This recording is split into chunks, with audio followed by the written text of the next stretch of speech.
Découvrez les masques Fructisser Food, la nutrition des cheveux affamés. Nouveau Fructisser Food vous présente le JT. Nouveau Fructisser Food, nourrissant, réparateur, hydratant, par Garnier naturellement. Vous avez rendez-vous avec la chance. Retrouvez-nous dans nos salles.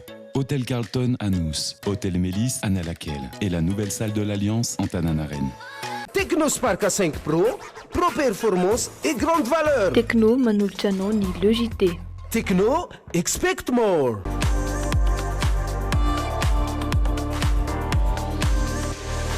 Luxor, le plaisir du confort. En termes de qualité ou de professionnalisme, je mise pour le CNAM. Le CNAM vous présente le JT. Apprendre au CNAM change votre vie. Yes, oui CNAM. Les dernières actualités avec le JT et la carte Visa Mvoul. La carte Visa Mvoul, une carte internationale, sans engagement, sans compte bancaire. Le monde entier accepte Mvoul.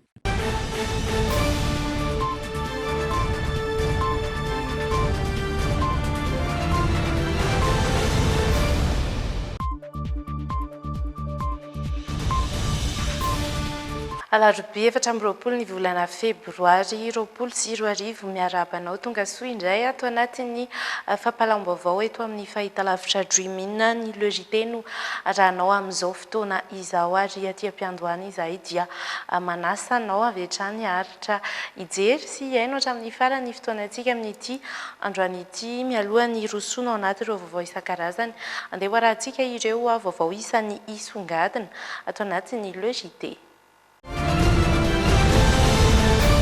Tsy mbola nisy baiko mikasika ny fepetra manokana ho raisina amin'ny hetsika miara-manonja loatra eto tonga teny amin'ny mpitandro ny filaminana raha ny fanazavany commande ny zandarmarie-pirenena androany raisin'ireo mpitandro ny filaminana ho amboletra kosa nefa ny famadiana ny hetsika ho tolom-bahoaka. Krizy telo lehibe no hamarita ny mpanao gazety ny RTL ny lalana lalovan'ny Madagasikara amin'izao fotoana dia ny krizy ara-pahasalamana, ny krizy ara-toekarena sy ny krizy politika nomena anjara fitenena natao anatin'ny fandarana ny RMDM tamin'ny fandarana isa maraina izay atolotra izy ireo.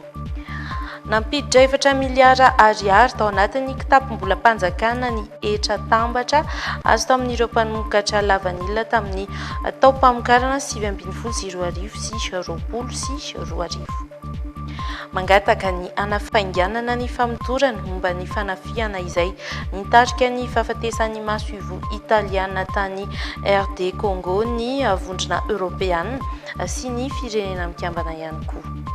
Ireo ny vaovao isan'ny hoaranao amin'ity androany ity andeha isika hiditra avy hatrany ao anatin'ny ala une.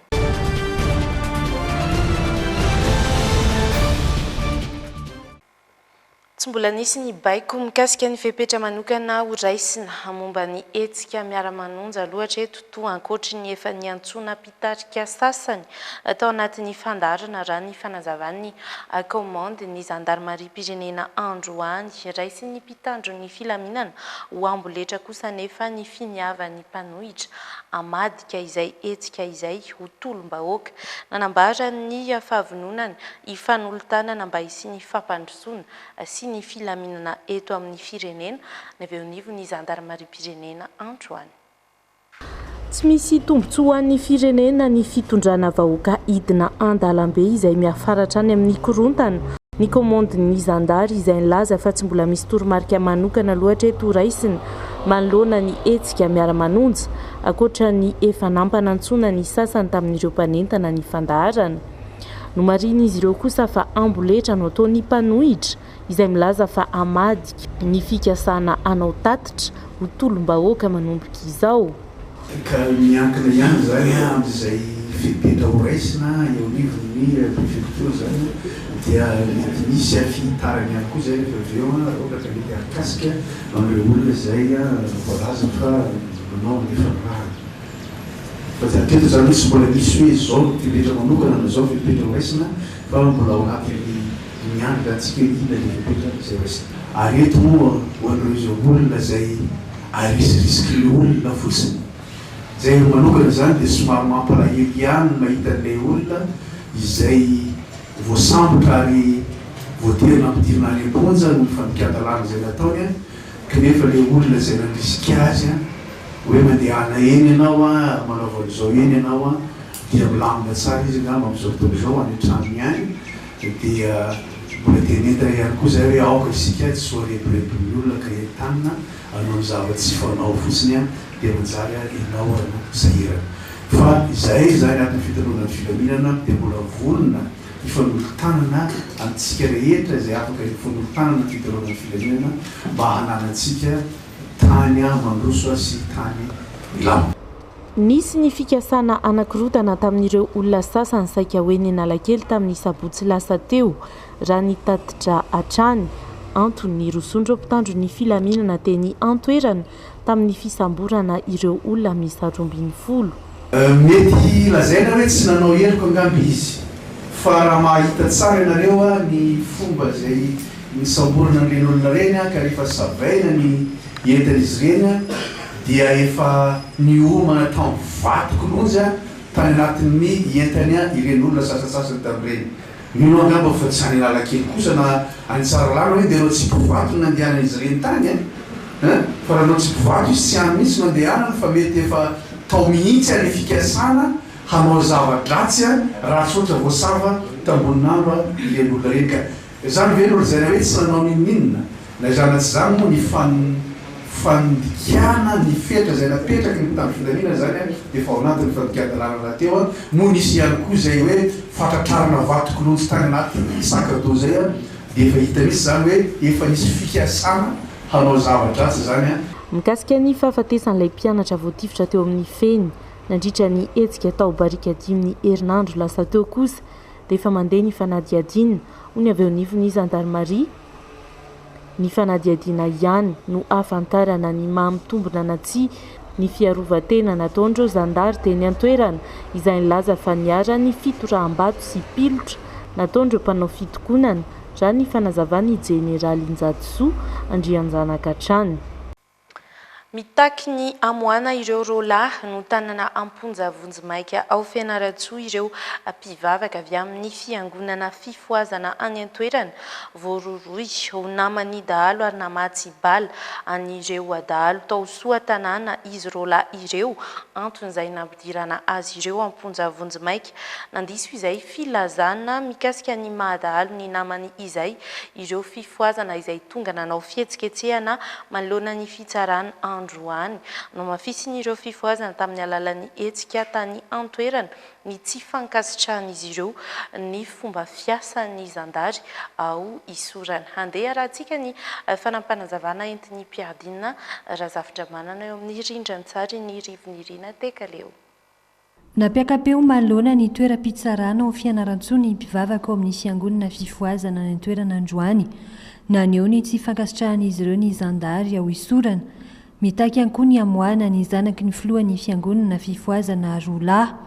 Izy ireo izay voaroroa isan'ny dahalo sy mpamatsy bala ny dahalo raha ny fanazavana voaray tamin'ny alalan'ny antso tarbiana olon-tsotra avy any Antoerana. Voatonona amin'izany ny commandant de brigade eo isorana amin'ny fanaovana teritery sy ihany koa fanambaram-pahefana amin'ireo olona.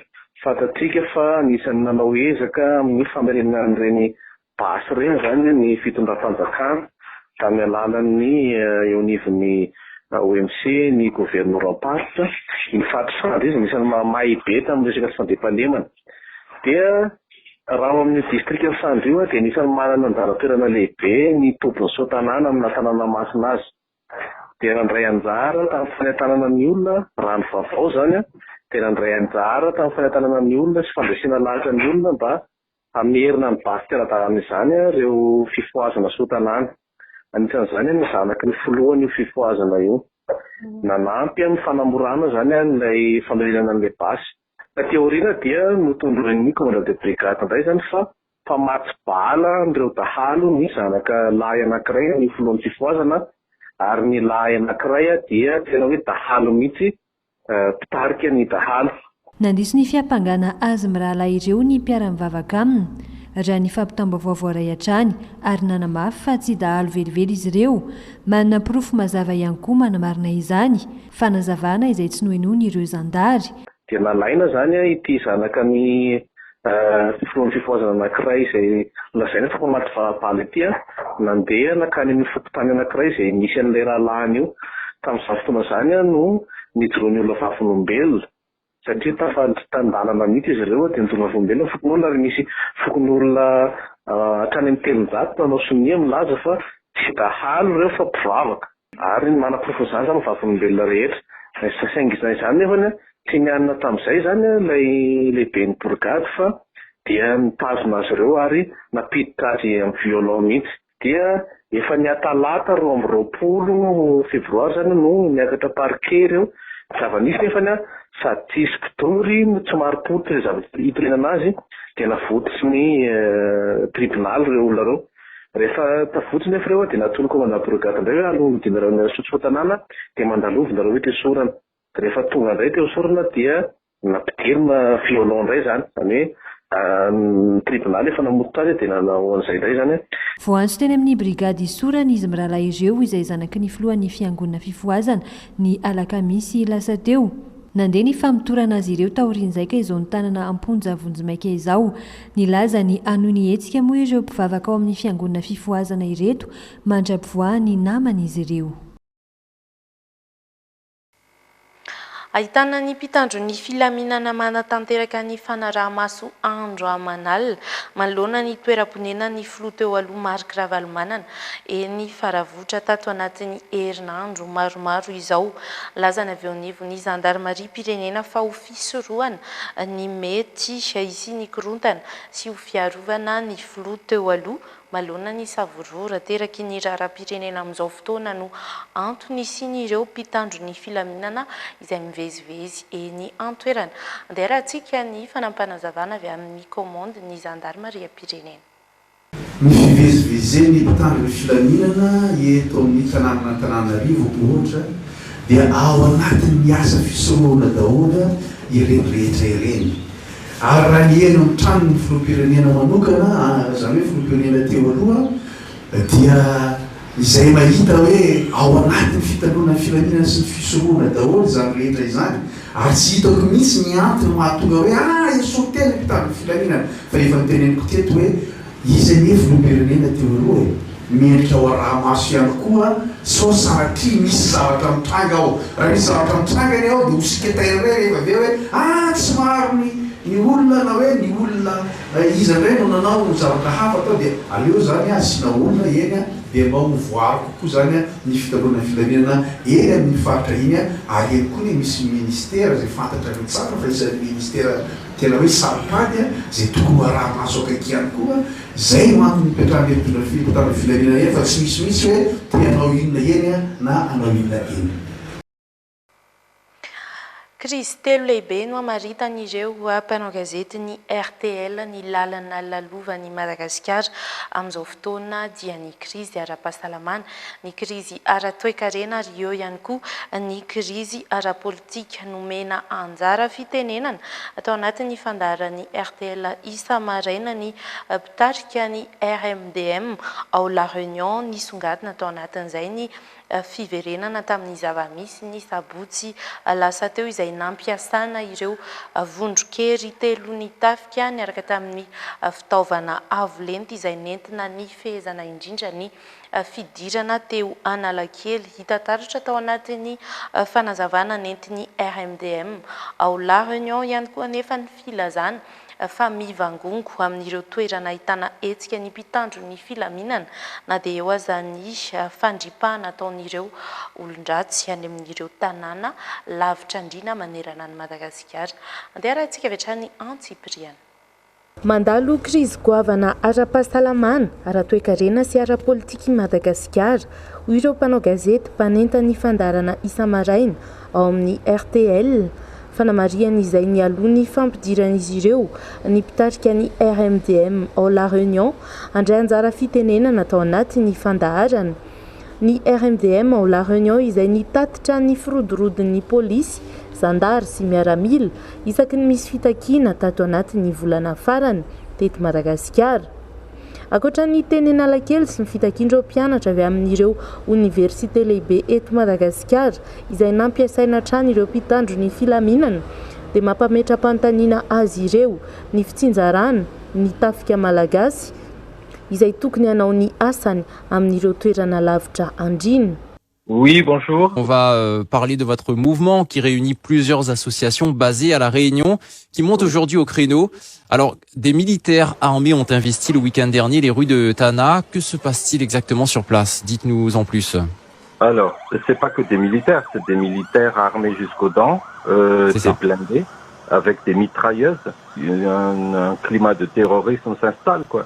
Et en même temps, pendant que les militaires étaient agglutinés à Tana, il y a des villages qui se font attaquer par les Dal dans le sud, avec l'incendie d'un village, 9 personnes carbonisées dans une maison.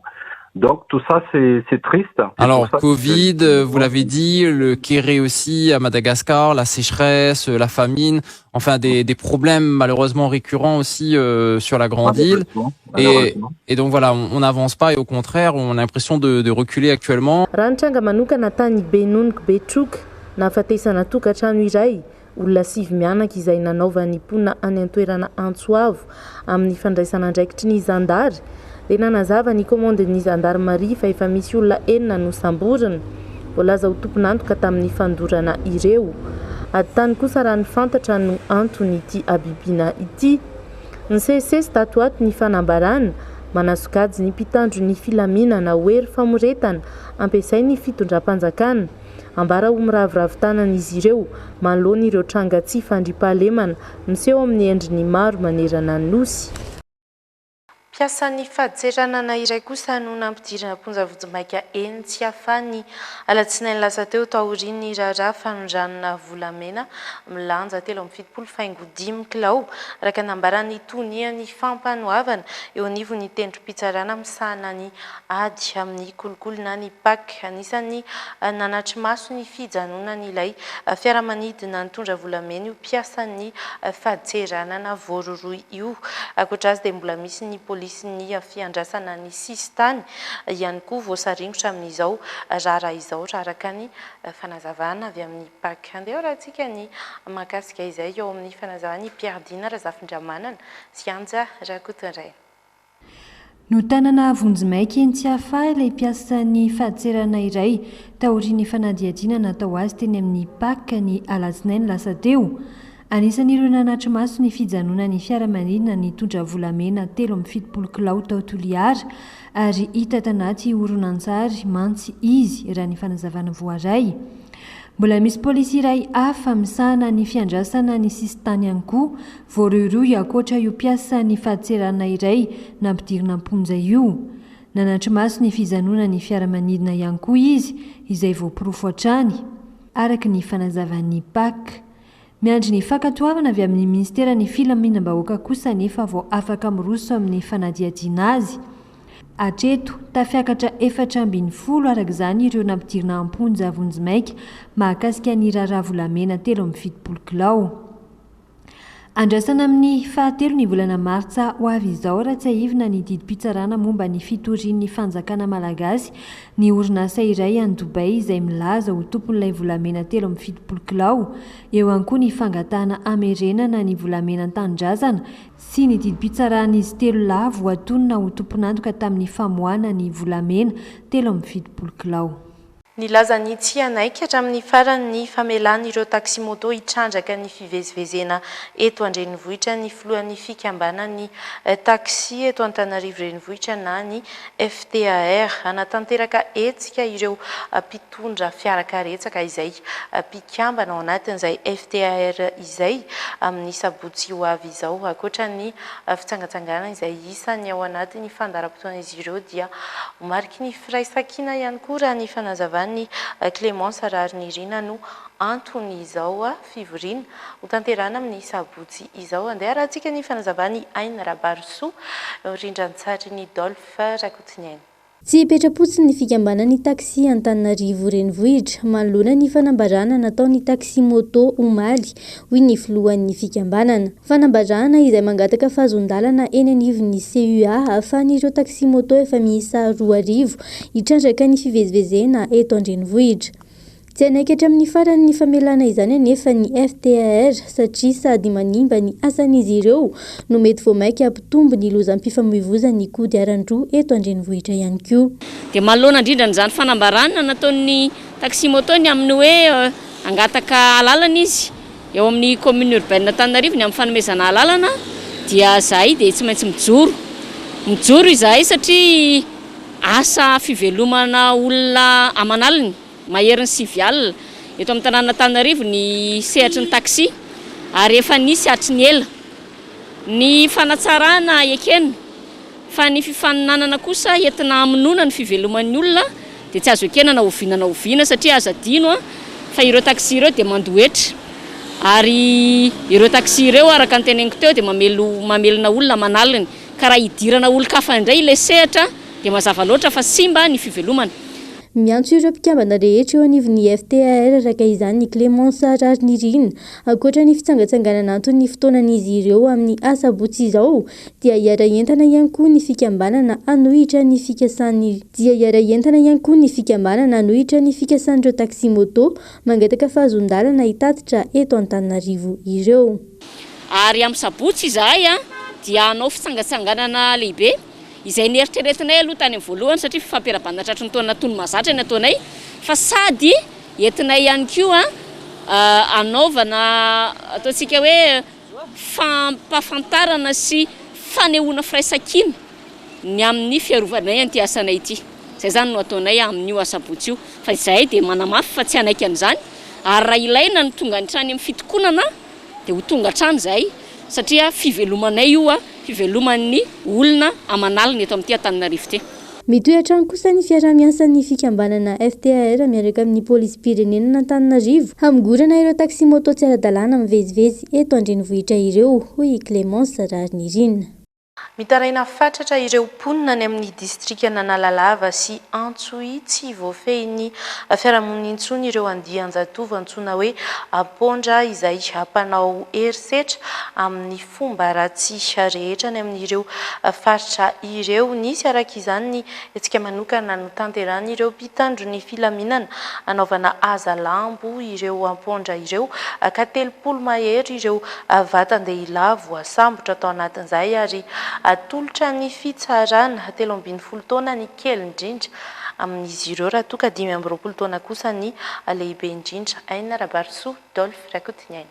Tovolahy 13 hatramin'ny 20 taona mpifoka rongony, mpamono mpanimba volon'olona, mpandroba antsena izany hoe mpanao herisetra amina fomba ratsy rehetra no antsoina hoe ampondra. Any amin'ny commune ambanivohitra Befotaka Avaratra, Ambodimadiro, distrika Analalava sy any amin'ny commune ambanivohitra Andreba, Ambali, Ampondrabe, distrika Antsohihy no faritra tena anaovan'izy ireo ny asa ratsiny. Velotaraina noho izany ireo mponina indrindra fa ireo tantsapam-boly ao amin'ireo commune ireo no ny ataon'ireo tanora maditra any an-toerana antsoina hoe ampondra ireo. Manimba voly sy vokatra maro ary mampiorory ny mponina any ambanivohitra hoentin'ireo ampondra eo amin'ny volon'olona ny omby izay andrasany mba hihinana sy animba ireo vary vao mitsiry.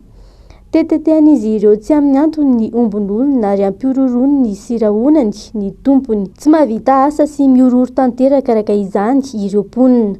Manoloana izany nanao hetsika ny sambotra azy ireo ny mpitandro filaminana ka 30 mahery amin'izao fotoana izao ireo ampondra efa voasambotra niaraka tamin'ny fitaovana ampiasainy amin'ny asa ratsiny ary ny fitaovana fifohan-drongony. 13 taona ny kely indrindra raha toa ka 20 taona kosa ny lehibe indrindra amin'izy ireo ary atolotra ny fitsarana rehefa vita ny fampitorana azy eny amin'ny tobiny Zandary ao Befotaka Avaratra. Mitohy kosa ny hetsika ary tsy andeferana intsony ireo mpanakorotana filaminana eny anivon'ny fiarahamonina.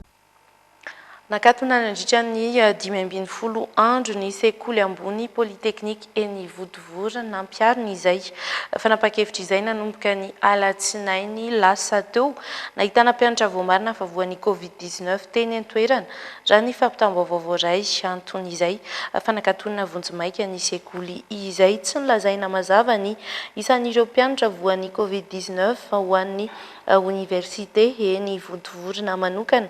Voalaza kosa fa efa mandray fitsaboana sahaza azy ireo izay mitondra ny tsimikaretina raha ny fanazavana. Araka ny filakevitry ny gouvernemanta dia tapaka fanofoanana tanteraka ny rafitra samva izay teo ambany fifehezan'ny ministeran'ny rano teo aloha miverina amin'ny commune Antananarivo renivohitra ny fitantanana ny fako sy ny fanadiovana eto Antananarivo ary efa tafatsangana ny rafitra vaovao dia ny SMA Société Municipale d'Assainissement fanampanazavana mikasika izay ary no tateriny Aina Rabarso sy Dolphe Rakotiniaina. Rava tanteraka ny fitantanan'ny Samva ny fako sy ny fanadiovana eto andrenivohitra izay teo anivon'ny ministeran'ny rano. Tapaka nandritry ny filan-kevitry ny gouvernemanta teny Mazorivo omaly tamin'ny alalan'ny didim-panjakana fa ifindra amin'ny commune Antananarivo renivohitra tanteraka ny asa fanadiovana ny tanàna indrindra ny fitantanana ny fako. Efa tafatsangana ihany koa ny SMA Société Municipale d'Assainissement na orinasa munisipaly misahana ny fanadiovana izay isolo sy andray ny asan'ny Samva rehetra marihina fa mbola ireo mpiasa sy ireo fitaovan'ny Samva teo aloha rehetra ihany no ampiasainy ity rafitra vaovao SMA iandreketan'ny commune ity araka ny fanambarana navoaka ny gouvernemanta. Manomboka izao izany dia ankinina feno amin'ny fiadidinan'ny renivohitra ny fanadiovana an-tanàna sy ny fanalana ny fako. Izany raha teo hiatran'ny fanambaran'ny gouvernemanta no fenitra tokony ho izy ho an'ny commune rehetra manerana ny nosy. Manoloana ny herisetra atao amin'ny ankizivavy dia nanapa-kevitra ny taridalana azy ireo amin'ny alalana fiofanana raha informatika ny vondrona iraisam-pirenena ny ireo firenena mampiasa ny teny frantsay na ny OIF iraiky ambin'ny folo mirahavavy no isitraka ity fiofanana izay maharitra 7 volana ity tanjona ny ampidirana sy amerenana indray ireo tovovavy niaran'ny fanararaotana aranofo eo anivon'ny fiarahamonina ary mpiantsehatra eo amin'ny tontolon'ny informatika. Feno aza Ariane Stéphane Rakotomalala.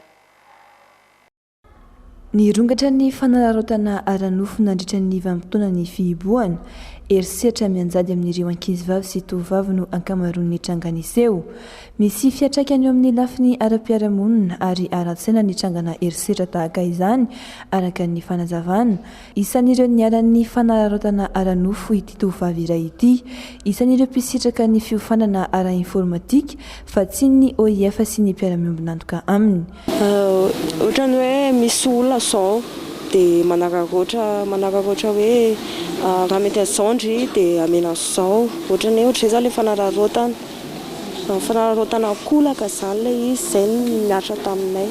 Tovovavy iraika ambin'ny folo niaran'ny fanararaotana aranofo no isitraka voalohan'ny fiofanana aharitra 7 volana. Tanjon'ny tetikasany anatratra ny vina fahadimin'ny fampandrosoana olovan-jafy mahakasika ny fanafoanana ireo karazana herisetra atao amin'ny vehivavy sy ny ankizy na eo amin'ny tontolony tsy miankina na mifanohitra amin'izay. Isan'izany ny fanandevozana aranofo. Iray amin'ireo tetikasa 520 toanan'ny OIF na ny vondrona iraisam-pirenen'ireo firenena mampiasa ny teny frantsay ity tetikasa ity. Ny ECPAT France no misana ny fanatanterahana ny tetikasa eto Madagasikara. I ECPAT France manao tantsoka ivelany zany menany rehetrarehetra izy na resaka fahalalana sy ny fahaizana rehetrarehetra manodidina zay ino moa zay resaka informatika zay fa isy ihany koa zany ao anatin'izay karazana hoe jery misy maso misy olona anankiray zany ohatrany hoe karazana appui tena hijery akaiky ohatrany hoe gestionnaire anankiray co-gestionnaire arkaminy zany hoe olon-dehibe kokoa afaka manampy an'izareo ohatrany hoe manaraka an'ilay izy ao anatin'ny fempotoana hoe orina poste projet satria raha ny fandaharan-drafitrasana asehoantsika teo zany dia any amin'ny volana juillet any nitokanana le centre informatique dia eo zany vao manomboka le izy ity tetikasa ity no hitarika ireo andian'ny maro mbola ho avy. Amin'ny volana aogositra no vinavinaina isokatra ny fitoerana ara-informatika voalohany izay hotantanin'ireo vehivavy ireo. Ho lasa maso ivoiaro ireo vehivavy marefo indrindra indray izy ireo rehefa vita ny fiofanana.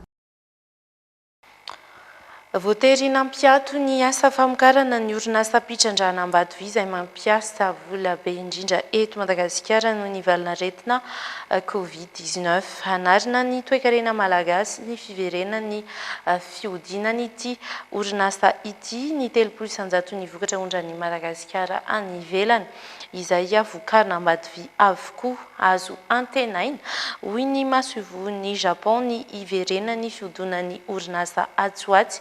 Nisy ny fifanarana tamin'ny ministeran'ny raharaham-bahiny amin'ny famerenana n'ireo mpiasa anarivony izay nampodina tany amin'ny fireneny avy nandritry ny krizy ara-pahasalamana. Feno aja Ariane Rivinirina Tekaleo. Ny kobalta sy ny nikel vokarin'ny orinasa Ambatovia no mandrafitra ny 300 ny vokatra avy eto an-toerana ahondrany Madagasikara any ivelany. Mitana andraikitra amin'ny fampidirana ny vola vahiny eto Madagasikara ny fanondranana ireo vokatra ireo. Ny antony nanomboka ny volana aprily lasa teo anefa ny asa noho ny fiparitahan'ny coronavirus tao amin'ny faritany Tomasina misy ny orinasa. 700 ireo mpiasa teratany vahiny voatery nampidina noho ny firongatry ny valanaretina ka tsy niodina ary tsy namokatra ny orinasa hatramin'izao. Ny orinasa japonais Sony Motor Corporation no mpampiasa vola lehibe indrindra ato amin'ity orinasa ity, mitana ny 450,70 isanjato ny vola miodina ao aminy ary any Korea Resources Corporation ny ambiny. Efa manantanina ny fiverenan'ny asa ao Ambatovia nambarany masovony Japon eto Madagascar. Vous voyez, l'Ambatovia est une entreprise privée. C'est l'investissement japonais de Sumitomo. Anjarany Ambatovia no manapaka ny iverenan'ny fiodinan'ny orinasa indray amin'ny maha-orinasa tsy miankina azy. Fa kosa afaka manantena isika fa anomboka tsy ho ela ny asa famokarana. Mais je peux dire, je vous assure donc qu'on peut espérer désormais que la production va redémarrer très bientôt. Amelona indray ny toe-karena malagasy ny fiverenan'ny orinasa mitrandraka. Mamelona fianakaviana anarivony sy orinasa malagasy maro ihany koa ity orinasa ity. Vokatra hatramin'ny 3,000 taona no eritreretina ny Ambatovia ho vokarina amin'ny fotoam-piasana voalohany. Mampiditra 4 miliara ariary tao anatin'ny kitapom-bola mpanjakana ny etra-tambatra azo tamin'ireo mpamokatra lavanila tamin'ny tao-pamokarana 2024 sy 2025 misy miverina any amin'ireo komina sy ny faritra ary ny vola azo tamin'ny etra manaraka ny vidin'ny lavanila ny tany izay etra izay. Mbola maro ireo tantsano tsy miditra amin'ny sehatra ny manara-dalàna izay tokony irosona amin'ny sehatra fampiasam-bola. Ny tontolo ny lavanila ny 70 isanjato ny mpandraraha eto Madagasikara dia mbola ao anatin'ny tsy fanarahan-dalàna avokoa. Andeha arahantsika ary ny fanampanazavana momba izay vaovao izay eo amin'ny asa soratra feno aja Ariana sy Rakotiny Reny Yanja. Nampidina tao amin'ny kitapom-bola mpanjakana ny etra-tambatra azo tany amin'ireo tantsaha-mpamokatra lavanilina vola mitentina 4 miliara ariary tamin'ny taom-pamokarana 2022 sy 2023. Misy averina amin'ny komina sy ny faritra ny vola azo avy amin'ny etra anaovana tetika asa iombonana toy ny sekoly sy ny trampokon'olona ary tobim-pahasalamana. Nidina ny vidin'ny lavanila tamin'ity taom-pamokarana 2022 raika amby 2022 ity raha efatralina sy 4 ariary ny kilaon'ny lavanila maitso teo aloha ny varina ho 9 ariary izany ankehitriny no ny tsena iraisam-pirenena. Arakaraka ny vola miditra any amin'ireo mpamboly no andoavana ny etra araka ny fanazavana. Araka ny vola miditra ny posin'ny mpamboly no andoavana ny etra ka tsy afaka ny raha miakatra amin'ny vidin'ny lavanila dia miakatra io etra-tambatra io raha midina ny vidin'ny lavanila kanefa mbola miakatra ny vokatra atao dia mety hijanona eo amin'ny 2 miliara eo ihany ny vidin'ny vanila ny etra-tambatra zafady ny etra-tambatra ho ampidirinay any amin'ny kitapom-bola mpanjakana. Tsy misy fanagadrana tsy fandoavana etra kanefa adidy masina ao anatrehany firenena ny fandoavana etra ary izay foana ny fomba resahako rehefa resaka amin'ny mpamboly aho hoe isika malagasy tsy kamo andoha etra fa tsy mahafantatra hoe inona ilay etra tokony aloha. Hodiniana ary aroso any amin'ny filan-kevitry ny ministra ny fampidirana ny tantsaha eo amin'ny sehatry ny manara-dalàna na ny famoronana rejimy fiskal natokana ho an'ny tantsaha ary vinavinaina ho tafiditra ao anatin'ny volavolan-dalàna mahakasika ny teti-bola amin'ny taona 2024 izany. Mbola ny 700 ny mpandraharaha eto Madagasikara no mbola tsy misehatra ao anatin'ny fanarahan-dalàna. Tamin'ny vidy lavalilina niakatra teo zany dia ny tantsaha anankiray zany dia efa mahatratra lavitra ny sey na 200 millions d'ariary. Zany hoe zany rehefa mahatratra an'izay sey na 200 millions d'ariary zay dia ny dikan'izay tsy maintsy manana comptabilité ianao satria ao anatin'ny régime du réel manao facture ianao ary tsy maintsy manao filazanazana raketra isam-bolana fa tsy hoe isan-taona ohatra ny hetra tambatra. Zay no asaiko milaza eto hoe raha ny sitsy no raha ny tantsaha manana fiscalité na régime fiscal manokana satria tsy ho vitan'izay. Ny tantsaha tsika tsy afaka manambola na hikarama an'ireo expert comptable na conseiller fiscal dia ho amoraina zay régime fiscal zay satria hoy za teo mora ny atsatsarana an'izay seo zay nefa izy tsy afantatra tsy manana fahafahana manao an'izay filazalazana raketra zay takiny régime du réel zay. Tanjona amin'ity fanavaozam-piara-miasa ity ny fampidirana eo amin'ny sehatry ny manara-dalàna mpamboly lavanilina hatramin'ny 4,000 any amin'ny faritra Sava, Sofia ary Analanjirofo. Anamora ny famohana ny karatra andoavan-ketra sy ny fidirana ao anatin'ny rafitra ny Folene ny tetikasa na ahafahana tantsaha 702,000 efa ao anatin'ny sehatry ny fanarahan-dalàna nandoa etra araka ny tokony ho izy ny fifanarahan-piara-miasa teo aloha teo amin'ny foibe mpitantahana ankapobeny hetra sy ny NR Consult Fiskmada sy ny Sahanala SA. Nodimandry ny aliny alatsinainy lasa teo ny ministry ny tontolo iainana teo aloha Randriaté Fiarson Guillaume Venance anisan'ireo ministra izay nandrafitra ny gouvernementa iraisana nanomboka ny volana Jiona 2024 hatramin'ny Janoary 2024 izy efa lehibe ny faritra tany andro ihany koa i Randriaté Fiarson Guillaume Venance talohan'ny taona 2024 isan'ireo mpanorina ny antoko MMM ihany koa izy fa velona tsy nahazom-baovao anefa ny antony izao fahafatesany izao ny ekipa rehetra eto amin'ny fampalam-baovao ny Dumina Diamirary fiononana feno ho an'ny fianakaviana. Ny Niger kosa indray any ivelany totosany alady lasa teo ny fiodinana faharoa ny fifidiana filoham-pirenena tany antoerana ny batany fandresena tamin'ny salanisa 550 faingo 7 isanjato i Mohamed Bazoum teo anatrehany mpifanandrina tamin'ny Mahamane Ousmane valim-pifidiana izay mbola vonjimaika aloha hatreto saingy tsy ankasitrany ireo avy amin'ny antoko mpanohitra izay nanatanteraka etsika ho setriny izany andera antsika ny famitinana ity vaovao ity. Mohamed Bazoum incarne la tontosany alahady lasa teo ny fifidianana filoham-pirenena fihodinana faharoa tao Niger. Nahatratra 12 faingo 150 isanjato ny tahany mpifidy tonga ny amaly ny antso amin'izany. Nivoaka omaly kosa ny valim-pifidianana vonjimaika ka nandresy tamin'ny salanisa 550 faingo 570 isanjato i Mohamed Bazoum. Raha 470 faingo 520 isanjato kosa ny any kandida Mahamane Ousmane natolotry ny mpanohatra.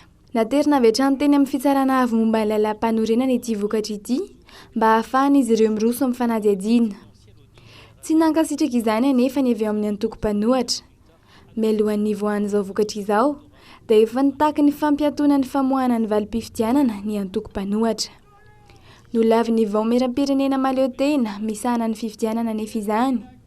Vokatra izay nitarika hetsika fanakorotanana avy hatrany izy ireo. Fotoana fohy dia voro ny mpitandro ny filaminana andravany hetsika. Nisy ny fampiasana bomba mandatsa-dranomasy tamin'izany araky ny nambaran'ny AFP. Efa hatrany amin'ny fihodinana voaloha no nahitana korotana ity fifidianana tao Niger ity. Nitohy tamin'ilay fipoahan'ny fiara nitondra ny mpikambana tao amin'ny vomera mikarakara ny fifidianana ny toerana izay nahafatesana olona maromaro ny alahady lasa teo izany. mbola ao Afrika trany saingy ao amin'ny Repoblika Demokratika ny Congo dia mangataka ny anafainganana ny famotorana momba ny fanafiana izay nitarika ny fahafatesany masoivo italiana izay niasa tany RDC ny vondrona Europeana sy ny firenena mikambana ireo mpikomy Rwandais ao anatin'ny FDLR lohatreto no ambara fa tompon'antoka tamin'izay fanafiana nitarika ny fahafatesany ity diplomaty italiana ity izay andeharana avy hatrany ihany koa ny antsipiriany vaovao io.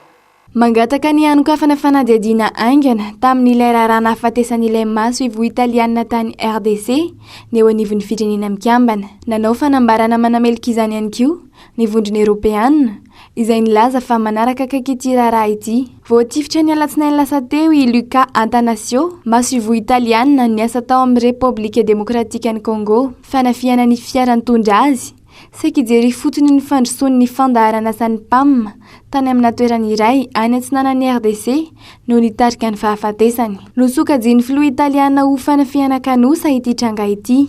Nangataka ny anaovana famotorana aingana mahakasika ity raharaha ity ihany koa Italia. Ankoatra izay, olona 4 no nisy nakan-keriny nandritry ny fanafiana. Efa hitany miaramila Congolais ny iray amin'ireo.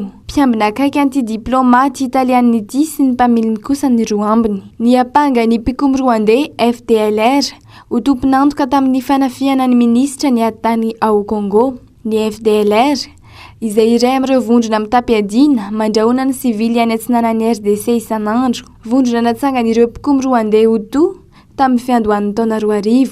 Ny sasany tamin'izy ireo dia nandray anjara tamin'ny fandripahana ny Tutsi teo anelanelan'ny volana Aprily sy Jolay 1970 tany Rwanda. Ny alokaloka tany antsinanan'ny RDC ny FDLR taorian'izay ary tsy nitsahatra nanakorontana ny faritra antsinanan'ny RDC.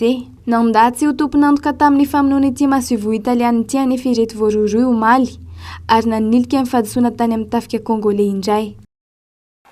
Avy hatrany dia omena anao sahady ny vinavina ny mety ho toetry ny andro any tontolo andro ny rampitso 20 febroary.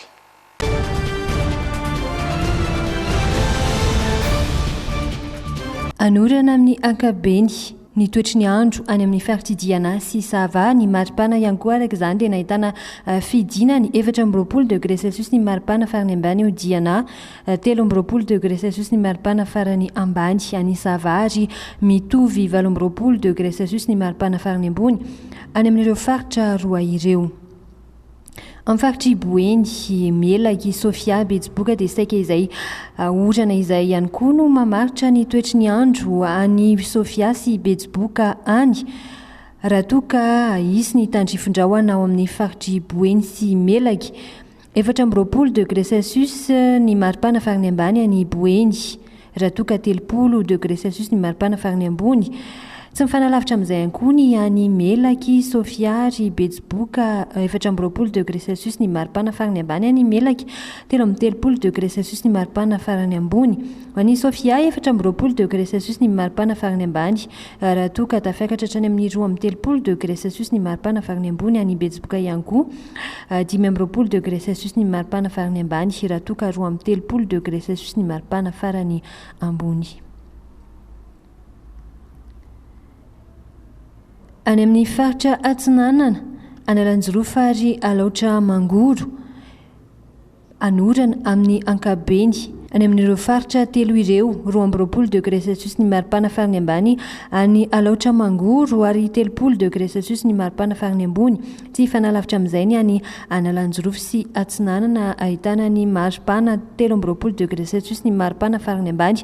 Any amin'ireo faritra roa Analanjorofa sy Atsinanana raha toa ka tafakatra hatrany amin'ny 13 degré Celsius ny maripana farany ambony any Atsinanana. Ho an'ny eto afovoantany kosa indray izay ahitana ny Bongolava, Itasy, Analamanga, Vakinankaratra dia saika hitoetra ihany koa izay orana izay anorana ho an'ny eto Analamanga, Vakinankaratra ho an'ny Rahampitso ahitana ny maripana farany ambany ny vakina karatra any 4.0 degré celsius raha toa ka 4.20 degré celsius ny maripana farany ambony. Tsy fanalalavitra amin'izay ny eto Analamanga 7.0 degré celsius ny maripana farany ambany raha toa ka 7.20 degré celsius ny maripana farany ambony. Ao Bongolava 2.20 degré celsius ny maripana farany ambany raha toa ka 3.30 degré celsius ny maripana farany ambony. Any Tasy 8.0 degré celsius ny maripana farany ambany ary tafiakatra hatrany amin'ny 5.20 degré celsius ny maripana farany ambony. Any amin'ny faritry Amorimany mahatsatra ambony anorana any amin'ireo faritra roa ireo 20 degré celsius ny maripana farany ambany. Any amin'ireo faritra roa ireo 2.30 degré celsius ny maripana farany ambony any Amorimany ary 9.20 degré celsius kosa ny maripana farany ambony any mahatsatra ambony. Ifandimby ny rahona sy ny masoandro any Orombe vadivavy Fitovonany atsimo atsinanana ary tsy mifanalavitra ny maripana ho an'ireo faritra telo ireo 20 degré celsius kosa ny maripana farany ambany any Orombe ihany ary raha toa ka tafiakatra 9.20 degré celsius ny maripana farany ambony 5.20 degré celsius ny maripana farany ambany any vadivavy Fitovonany raha toa ka 30 degré celsius ny maripana farany ambony atsimo atsinanana 4.20 degré celsius ny maripana farany ambany araiky amin'ny 30 degré celsius kosa ny maripana farany ambony. Amaranantsika azy ny any amin'ny faritry Menabe atsimo andrefana Androy ary Anosy mbana ihany koa ny tandrifindrahona isy ny orana tandrifindrahona ny Androy sy Anosy 5.20 degré celsius ny maripana farany ambany ny Androy 9.30 degré celsius ny maripana farany ambony. Ny Androy ihany any Anosy kosa dia 4.20 degré celsius ny maripana farany ambany raha toa ka tafiakatra hatrany amin'ny 1.30 degré celsius ny maripana farany ambony. Ao Menabe sy atsimo andrefana dia ifandimby ny rahona sy ny masoandro 4.20 degré celsius ny maripana farany ambany raha toa ka tafiakatra hatrany amin'ny 30 degré celsius ny maripana farany ambony. Atsimo andrefana 3.20 degré celsius ny maripana farany ambany raha toa ka tafiakatra hatrany amin'ny 30 degré celsius ny maripana farany ambony.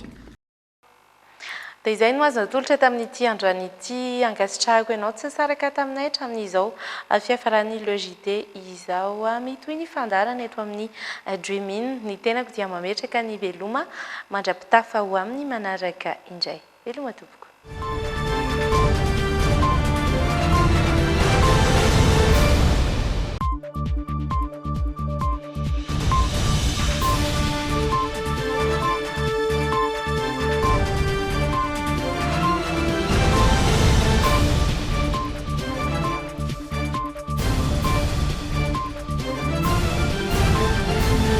Les dernières actualités avec le JT et la carte Visa Mvoul. La carte Visa Mvoul, une carte internationale, sans engagement, sans compte bancaire. Le monde entier accepte Mvoul. Technospark A5 Pro, pro performance et grande valeur. Techno manolotra anao ny le JT.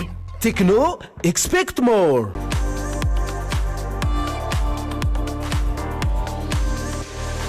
Luxor, le plaisir du confort. En termes de qualité ou de professionnalisme, je mise pour le CNAM.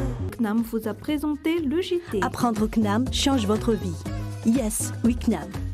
Nouveau Fructisser Food, shampoing et démêlant à 98% d'ingrédients d'origine naturelle. Nouveau Fructisser Food vous a présenté le JT. Nouveau Fructisser Food, nourrissant, réparateur, hydratant. Par Garnier, naturellement. Vous avez rendez-vous avec la chance. Retrouvez-nous dans nos salles. Hôtel Carlton à Nous, Hôtel Mélis à Nalaquel et la nouvelle salle de l'Alliance en Tananarène.